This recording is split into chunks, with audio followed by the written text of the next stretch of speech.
अस्सलाम वालेकुम व्यूअर्स, मैं हूं सैयद शोएब अली बुखारी। आपको लॉ वर्जन यूट्यूब चैनल में वेलकम करते हैं। आज हम स्टडी करेंगे कॉन्स्टिट्यूशन ऑफ पाकिस्तान के पार्ट 3 और चैप्टर 1 जो कि प्रेसिडेंट के बारे में है। तो इस लेक्चर के पार्ट 1 में हम आर्टिकल 41, 42 एंड 43 डिस्कस करेंगे। तो चलिए आर्टिकल 41 स्टार्ट करते हैं। Clause 1, president of Pakistan, Pakistan का एक प्रेसिडेंट होगा, head of state and shall represent the unity of republic, वो स्टेट का हेड कहलाएगा और वो जमहूरी इत्तेहाद की नुमाइंदगी करेगा। Clause 2, qualification of president. 1 Muslim, 2 45 years age, 3 qualified to be elected member of national assembly. Clause 2 ये क्लॉज प्रेसिडेंट की क्वालिफिकेशन के बारे में बताता है कि कौन प्रेसिडेंट बन सकता है। एक मुस्लिम हो, दूसरा उसकी उम्र 45 ईयर्स एज हो, उससे कम ना हो, 3 नेशनल असेंबली के मेंबर बनने की अहलियत रखता हो। आर्टिकल 41(3) के मुताबिक इलेक्टोरल कॉलेज इसको कहते हैं जहां सीनेट, नेशनल असेंबली और चारों सूबों के असेंबलीज़ के मेंबर्स मिलकर प्रेसिडेंट के इंतखाब के लिए वोट करें, उसको इलेक्टोरल कॉलेज कहते हैं।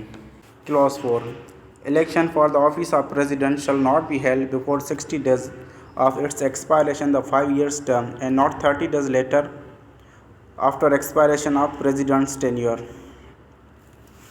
क्लॉज 4, प्रेसिडेंट की ऑफिस फिल करने के लिए उसके टेन्योर ख़त्म होने से 60 दिन पहले इलेक्शन नहीं होगी। फॉर एग्ज़ाम्पल, अगर प्रेसिडेंट के टेन्योर ख़त्म होने में 7 दिन पड़े हैं तो 7 दिन पहले इलेक्शन नहीं होगी। सिंपली अगर नवंबर में प्रेसिडेंट का मुद्दा ख़त्म होने जा रहा है तो सितंबर में इलेक्शन नहीं होगा, बल्कि प्रेसिडेंट की ऑफिस को 5 साल गुजरने के बाद 30 दिन के अंदर इलेक्शन होगा। Special case, if the National Assembly is dissolved and election to the office of the President cannot be held, so after the election to the General Assembly within 30 days election shall be contested। Special case ये बता रहा है अगर national assembly dissolve है और president का tenure भी ख़त्म हो चुका है तो जब नेशनल असेंबली की जनरल इलेक्शन होगी उसके बाद 30 दिन के अंदर प्रेसिडेंट की इलेक्शन होगी। Clause 5, the term of 5 years elapsed to the office of the president, the election to preserve the vacancy of the president, it shall be held within 30 days from the very first of expired tenure। Class 5 ये बताता है जब president की office का मुद्दा ख़त्म हो जाएगा तो उसकी आसामी को फिल करने के लिए जिस दिन प्रेसिडेंट का टेन्योर ख़त्म हुआ था उसके 30 दिन के अंदर इलेक्शन होगी। Article 42, oath of president. Clause 1, the President takes oath from the Chief Justice of Pakistan before getting to office. This is set out in the 3rd schedule। President अपनी ऑफिस की चार्ज लेने से पहले chief justice of Pakistan के सामने हलफ उठाएगा जो कि इस कॉन्स्टिट्यूशन के 3rd शेड्यूल में बताया गया है। Article 43, conditions of presidents office. The president shall not hold any office of the profit in the services of Pakistan or engaged any other post delivering the right to remuneration for the rendering of services।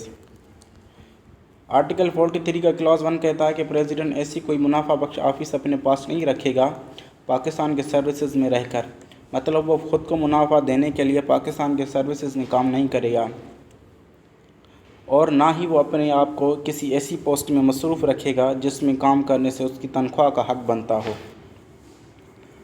Clause 2, the seat of president shall become vacant in the national or provincial assemblies if he elected the presidents from those assemblies, neither can be member for election on those seats after charge of office of the president। जब एक बार president बन जाता है किसी भी assembly से तो वो दोबारा इलेक्शन के लिए अहल नहीं होगा और उसकी जो वो नेशनल असेंबली या प्रोविंशियल असेंबली की सीट थी जिसमें वो इलेक्शन जीत के आया था वो वैकेंट हो जाएगी और उस पर दूसरी बार इलेक्शन होगी और उस इलेक्शन में प्रेसिडेंट हिस्सा नहीं लेगा। ओके व्यूअर्स, आज के लिए इतना ही था। इंशाल्लाह नेक्स्ट लेक्चर में इस चैप्टर के दूसरे आर्टिकल डिस्कस करेंगे। Keep curious, keep learning, keep growing. अल्लाह हाफिज़।